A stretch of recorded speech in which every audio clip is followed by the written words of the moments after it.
그 무렵 안식일에 예수님께서 밀밭 사이를 걸어가셨습니다. 제자들이 너무 배가 고파서 밀 이삭을 잘라 먹기 시작했습니다. 바리새파 사람들이 이것을 보고 예수님께 말했습니다. 보시오, 당신의 제자들이 안식일에 금지된 일을 하고 있습니다. 예수님께서 대답하셨습니다. 너희는 다윗과 그 군사들이 굶주렸을 때에 했던 일을 읽어보지 못하였느냐? 다윗은 하나님의 전에 들어가 자신도 먹을 수 없고 그 부하들도 먹을 수 없으며 오직 제사장만이 먹을 수 있는 진설병을 먹었다. 너희가 또한 안식일에 성전 안에서만큼은 제사장들이 안식일을 어겨도 죄가 되지 않는다는 것을 율법에서 읽어보지 못하였느냐? 내가 너희에게 말한다.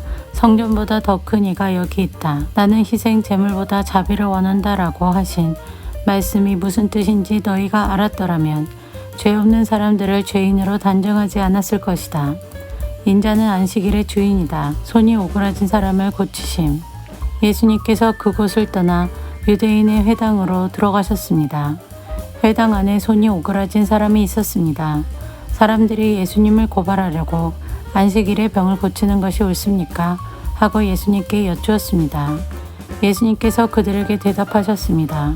만일 너희 중에서 어떤 사람이 양 한 마리를 가지고 있는데 그 양이 안식일에 구덩이에 빠지면 그것을 끌어내지 않겠느냐? 하물며 사람은 양보다 얼마나 더 귀중하냐? 그러므로 안식일에 선한 일을 하는 것이 옳다. 그리고 나서 예수님께서 손이 오그라진 사람에게 말씀하셨습니다.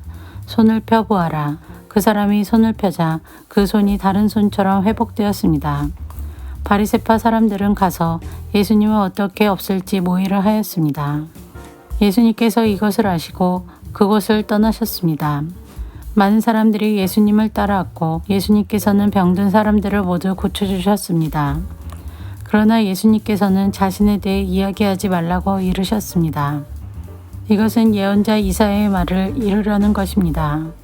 내가 선택한 종을 보아라. 내가 그를 사랑하고 기뻐한다. 내 영을 그에게 줄 터인데 그가 이방 사람들에게 정의를 선포할 것이다. 그는 다투지도 않고 울부짖지도 않을 것이다. 거리에서 아무도 그의 소리를 들을 수 없을 것이다. 그는 상한 갈대도 꺾지 않을 것이고 꺼져가는 불꽃도 끄지 않을 것이다. 그래서 그는 결국 정의가 이기게 할 것이다. 모든 이방 사람들이 그 이름에 소망을 걸을 것이다. 그때 사람들이 귀신이 들려서 보지 못하고 말하지 못하는 사람을 예수님께 데리고 왔습니다. 예수님께서 이 사람을 고쳐주시자 그 사람이 말도 하고 볼 수 있게 되었습니다. 사람들이 놀라 말했습니다. 이 사람이 혹시 다윗의 후손 메시아가 아닐까? 바리새파 사람들이 이 말을 듣고 말했습니다. 이 사람이 귀신의 우두머리인 바알세불의 힘을 빌려 귀신을 내쫓는다. 예수님께서 바리새파 사람들의 생각을 아시고 그들에게 말씀하셨습니다. 어느 나라든지 자기들끼리 나뉘어 싸우면 망할 것이다. 어느 도시나 가정도 나뉘면 제대로 서지 못할 것이다.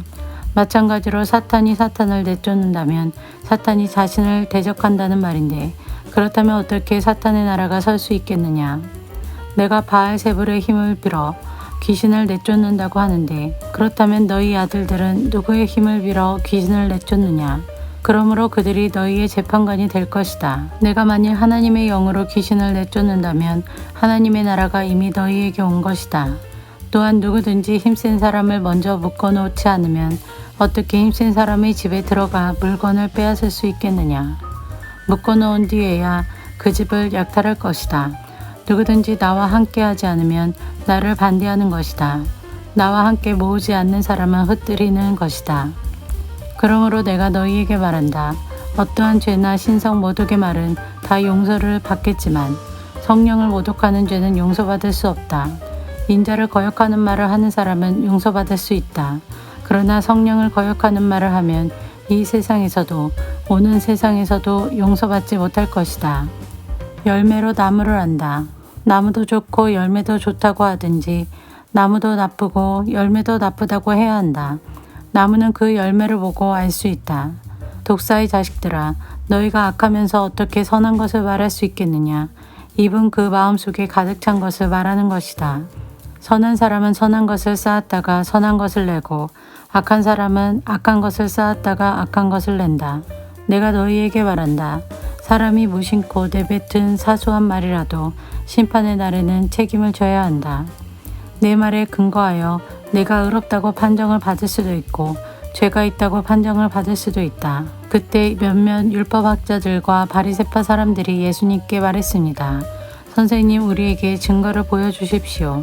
예수님께서 대답하셨습니다. 악하고 죄 많은 이 세대가 증거를 보여달라고 한다. 그러나 예언자 요나의 증거 외에는 보여줄 것이 없다. 요나가 3일 낮 3일 밤 동안 꼬박 커다란 물고기 뱃속에 있었듯이 인자도 3일 낮 3일 밤 동안 땅속에 있을 것이다. 심판의 날에 니느웨 사람들이 이 세대와 함께 일어서서 이 세대를 심판할 것이다. 왜냐하면 그들은 요나의 전도를 듣고 회개했기 때문이다. 보아라, 요나보다 더 큰 이가 여기 있다. 심판의 날에 남쪽 나라의 여왕이 이 세대와 함께 일어서서 이 세대를 심판할 것이다. 왜냐하면 그 여왕은 솔로몬에게 지혜를 들으려고 땅끝에서부터 왔기 때문이다. 보아라, 솔로몬보다 더 큰 이가 여기 있다. 더러운 영이 어떤 사람에게서 나와 쉴 곳을 찾아 물이 없는 곳에서 헤맸으나 찾지 못하고 이렇게 말했다. 내가 나왔던 집으로 다시 돌아가야겠다. 돌아와 보니 그 집이 여전히 비어 있을 뿐만 아니라 깨끗이 청소되고 정리되어 있는 것을 알았다. 그때 그 더러운 영이 나가서 자기보다 훨씬 더 악한 7영을 데리고 왔다. 그 영들 모두 그 사람에게 들어가 살게 되어 그 사람의 나중 상태가 처음보다 훨씬 더 나쁘게 되었다. 이 악한 세대도 이렇게 될 것이다. 예수님께서 사람들에게 말씀하고 계실 때 예수님의 어머니와 형제들이 예수님에게 할 말이 있다면서 밖에 서 있었습니다. 어떤 사람이 예수님께 말씀드렸습니다. 보십시오. 선생님의 어머니와 형제들이 선생님께 말을 하려고 밖에 서 있습니다. 예수님께서 그 말을 전해준 사람에게 대답하셨습니다. 누가 나의 어머니이고 누가 나의 형제들이냐? 그리고 나서 제자들을 가리키면서 말씀하셨습니다. 보아라, 내 어머니와 내 형제들이다. 누구든지 하늘에 계신 나의 아버지의 뜻을 행하는 사람이 내 형제요 자매요 어머니이다.